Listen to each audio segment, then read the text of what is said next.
Bismillahirrahmanirrahim. Welcome to Islamic View. I'm your host Basima Hassan, and I greet you with the universal greeting of peace. Assalamu alaikum. On today's program, I have an honored guest here, well known and renowned for his propagation of Islam around the world, Sheikh Khalid Yassin. We will be discussing about Islam in America, the problems and solution. Assalamu alaikum. Alaikum salam, sister. How you doing, brother? Alhamdulillah, thank Allah. Welcome to the show. Thank you very much, mashallah. Alhamdulillah. So as far as with Islam in America, do you think that there's a problem with Islam in America? And if it is, what is that problem? What are the problems? Well, actually, Sister Basima, what I'd like to discuss is Islam and America. Some people, it often comes up Islam in America. Okay. Like an organ inside the body. Mm-hmm. But actually, Islam is an entity, and America is an entity. Right.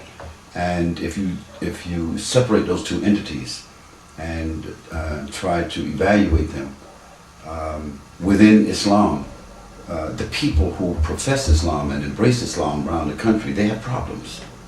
We don't like to say that, you know. Right. Nobody wants to discuss that. The Muslim family, we don't like to admit that. There are no problems in Islam because Islam is the Quran, yes, and the Sunnah or the traditions of the Prophet Muhammad, peace and blessing upon him. The Quran as a revelation is perfect, and anyone in the world who examines it from the past to the present will find it's perfect and comprehensive.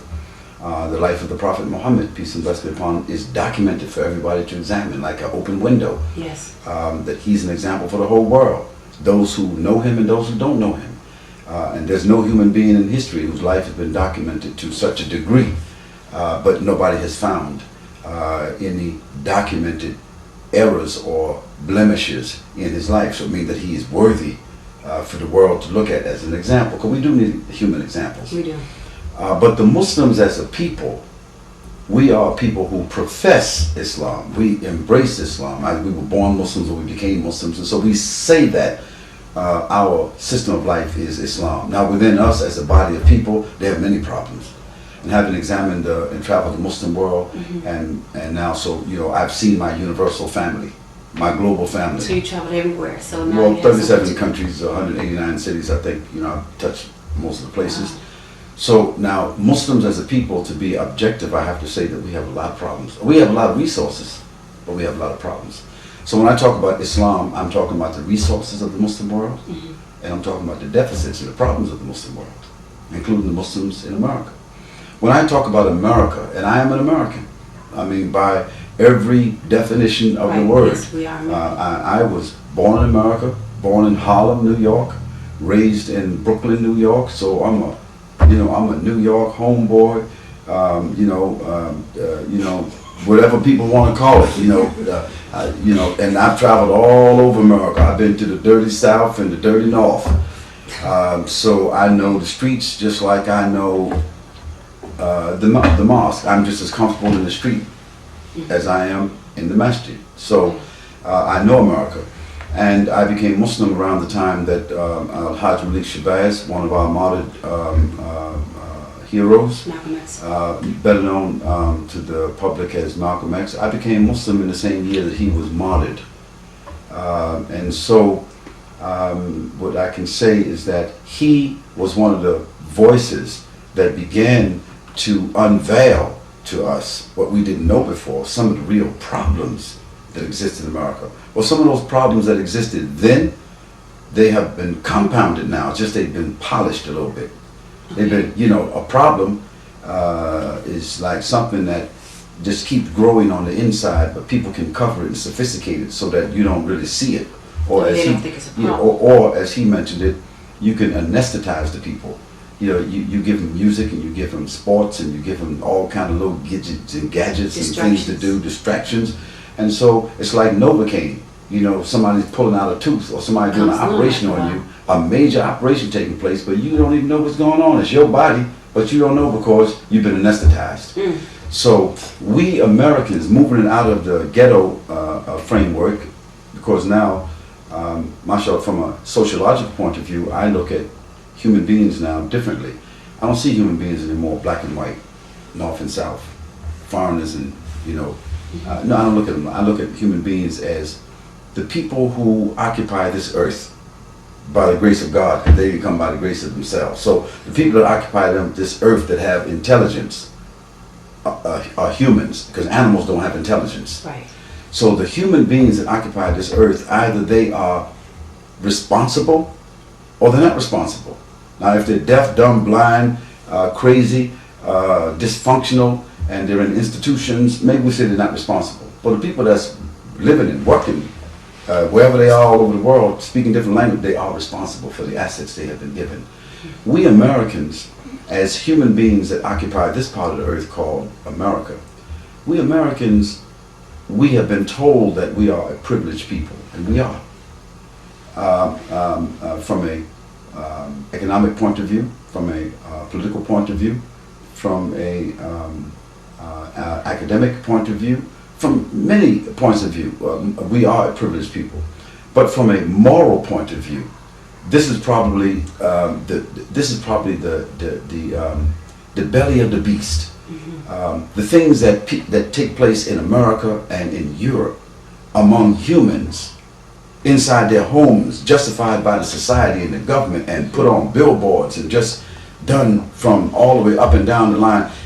It's not done anywhere else in the world. And if it is done somewhere else in the world, Not on that same scale. not on that same scale where it is marketed and promoted. I mean, the moral degradation and sexual perversion and debauchery that takes place in this country, and the racism that is still present in this country, Yes. is marketed and manipulated and used to such a degree that it has become a cancer that is eating away at the internal parts of America. Now, having said that, I am a Muslim and I am an American, so I have two families.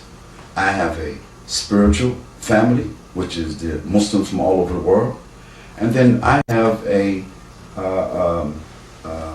you can call it a citizenship that I belong to. And according to the Islamic rules, I have certain responsibilities as an American citizen. I have responsibilities to my fellow Americans. I don't have a special responsibility to black Americans. I mean, you know, because they're my family. Of course, if somebody's my family, I got a special responsibility to my family. And if people who live in my neighborhood, I do. But not simply because they're black. No, I have a responsibility to Americans. I also have a political responsibility to my government, because even though I don't agree with, maybe I don't agree with the international profile and the policies of my president, which I don't, and I most certainly don't condone the actions and behavior of our past president, Mr. Clinton, inside the White House. You know, that people can just say, well, you know, the president, he's just a human being. Right. And you know, and like, you know, make excuses. And he's still a great man. He's still making $250,000 a year. He's still getting $100,000 when he speaks. You know what I mean? And we can move on. And even his wife, who was silent about that, stood by her man. You know what I mean? All that kind of stuff like that. And now she can run for president. So I don't, you know, when she gets to the White House, you know, maybe she'll have a lover in the White House too. I don't know. But I'm saying, I say that's wrong. I say, as an American, that's wrong. Now, if other people don't want to say it's wrong, I say that's wrong. I don't say it's wrong because they're white folks. I say it's wrong because human beings who have responsible positions should be more dignified than that. Shame on him. Shame on them. And I don't agree with Mr. Bush. I think Mr. Bush and his father, you know, just like those racists who were having slaves in the South, and they wanted to fight others just to keep their slaves. Well, I think Mr. Bush, that is the junior, and his father, both of them is the same kind of people. They just sophisticated racists, but now the racism has moved beyond the plantation. It's not the North and the South. Now it's the new American century type racism, where because we're Americans and because we're white and because we think we're right and we need to rule the world, we say, because we got power, we say, because, you know what I'm saying, we are absolutely correct, that we can go in anywhere and take anything, and we can throw anybody, we can kill anybody, we can do anything. That's the new American century. But a century is only 100 years. So even if God allows them to do what they're doing for another century, I think that will be the last century for America. I think, if they keep acting that way. Because every other people who were privileged and blessed in some part of the world that acted that way is gone. And history repeats itself. And history repeats itself. Now that's a law of God. That ain't the law of Khalid. Yes. This ain't the law of the Yes. Muslims. Yes. It ain't gonna be no Taliban, or it's not gonna be, you understand me, no Iran. It's not gonna be no Muslim terrorists or whatever that's gonna make that happen. Mm-hmm. This is not an issue. We shouldn't have a war on terror, and if there is a war on terror, it should be the wholesale terrorists and the retail terrorists. Yes. You see, it should be the sophisticated, smooth criminals and those that's unsophisticated. We should start with terror that's going on we should start from the terror that's taking place from within, going out, and the terror, you know what I mean, that's coming inside. Now, I think that's only being fair and that's only being objective. So, now, this means that if we talk about Islam, we need to remove the misconceptions and distortions about Islam so that people can look into Islam like this glass of water. Because if I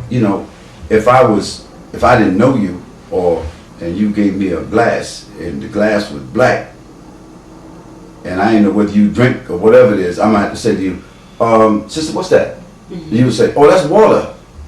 I say, okay, good, because I trust you because you're Muslim. But if I see everybody else drinking alcohol and you give me a glass and fill it up, I said, what's that? You say, oh, it's just, don't worry about it, So I had to smell it.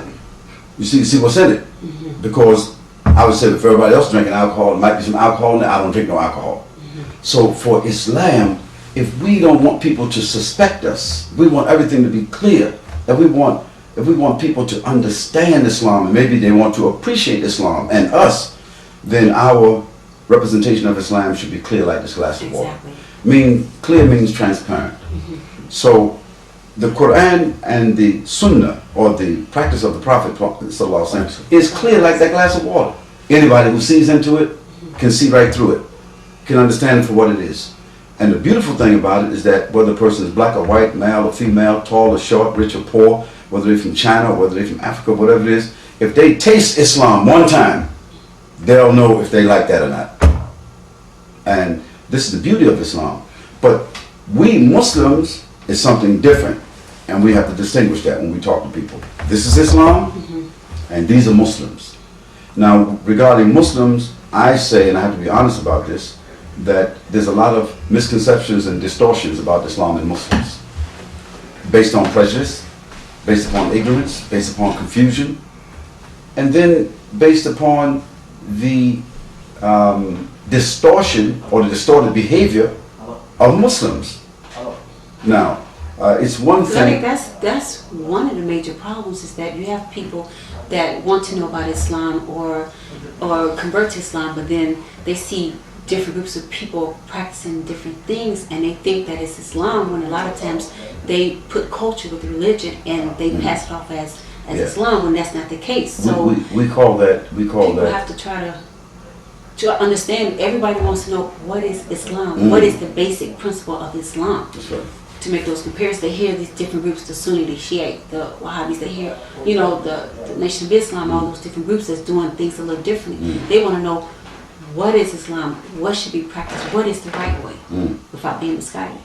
Then we have to tell people that we have to learn to separate the people from the baggage. Separate the people from the baggage, because the baggage is what they brought. See, the people who claim to be Muslims, ask them what they believe. Ask them what is Islam based on their beliefs. Ask them what the Quran says. Ask them what is the behavior of the Prophet, peace and blessing be upon him. Then, when you ask them that, if they're honest, and don't ask just anybody, ask those who know, those who have graduated from universities, those who are religious examples. Ask the best of the Muslims what Islam is, and the majority of them will be honest enough to tell you the Quran says this. The Prophet Muhammad's life, peace and blessing be upon him, was like this. The next question is, then tell me, why do Muslims do this and this and this and this? If they're honest, they'll say, oh, that's the culture. So then the culture is something that we can put to the side. It's like the peeling of the banana. We don't need that. It's like the peeling of the potato. We don't need that. Although now, they're cooking potatoes now with the skin on it. the skin on it, because they find it has some nutrition. Yeah. So cultures have some benefit. But if we really want to get down to the root of it, the world don't need the shell. The world doesn't need my baggage. What we should give to the world is the medicine, the Quran itself. And so what I always try to say to non-Muslims is that if you want to know about Islam, go to a non-Muslim source. Meaning, go to the library. Get the Encyclopedia Britannica. Before you go to the mosque, before you ask a Muslim who work with you or live with you or whatever about Islam, first ask some authorities who may not be Muslims, but they are objective teachers, professors. They might teach Oriental studies. They might teach, they might be authorities on the Islamic religion and the Muslim culture. Ask them. Go to sources that can't really lie about documentation of Islam. So, go to your university, go to your college, go to the public library. Read about Islam from objective sources. After you read from objective sources, then go to a mosque, go to an Islamic center, and ask them for a copy of the Quran. Ask them to give you a book. Go to an Islamic bookstore and get a small book on the life of the Prophet, peace and blessing upon him, and then read that. Then after you do that, go to Muhammad or Ahmed or Fatima or or Aisha, who work with you or go to school with you. Ask them, what is Islam? Now, they can't lie to you because you already did some reading. So you have a little... Yeah. And when they bring something strange to you you didn't read before, you say to them, well, I didn't read that. Where that came from? Then you can question them. Then you can question them. Now, so if you are objective from the beginning and you are open-minded from the beginning and open-handed and open-hearted from the beginning, you have a chance to understand Islam. So I don't say to people they should be Muslims, because everybody don't necessarily should be. When everybody, what's a blind man going to a movie house for? He don't belong there. I mean, that's the movie house. He may need to go somewhere and listen to something, but he don't need to be in no movie house. So there are people in this life that's blind, morally and spiritually blind, okay? And something have blinded them. So no need for me to be going them telling them they should be Muslim.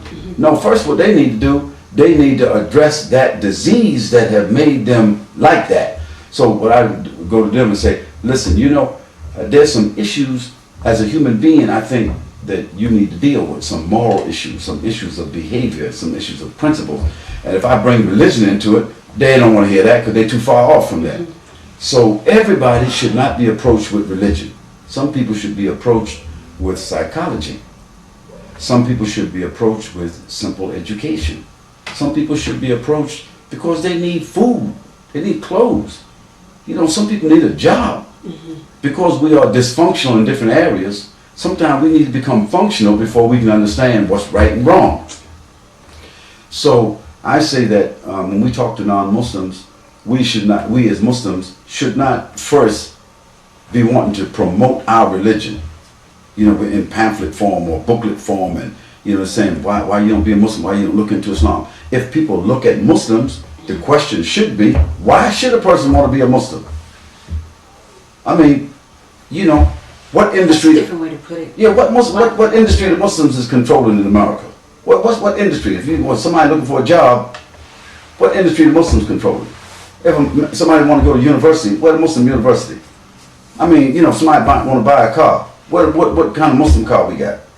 If somebody want to buy a house, what solution we got for them to buy a house?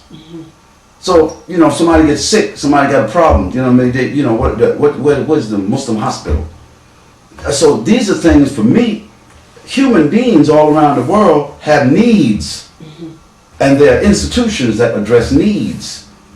So if we have institutions that serve the needs of the people, when the people see that we respond to their needs, then they might also say, oh, this is a Muslim hospital. Oh, what's this? Oh, this is a Muslim school. Oh, this is beautiful. What's this Islam about? Then they might want to. But what would motivate somebody to want to be a Muslim just because of the fact that we say the Quran is the book of God and the life of the Prophet ﷺ should be followed by everybody in the world? That might be true. But what would motivate a person to be that? Let's look on the other side. What would motivate people to become Christian? We ain't talking about in America now. We're talking about in Africa. Why would people become Muslims in Africa? Why would somebody become a Christian in Africa when they're already a Muslim or Hindu or Buddhist or fire worshiper or animist? Or why would somebody become a Christian?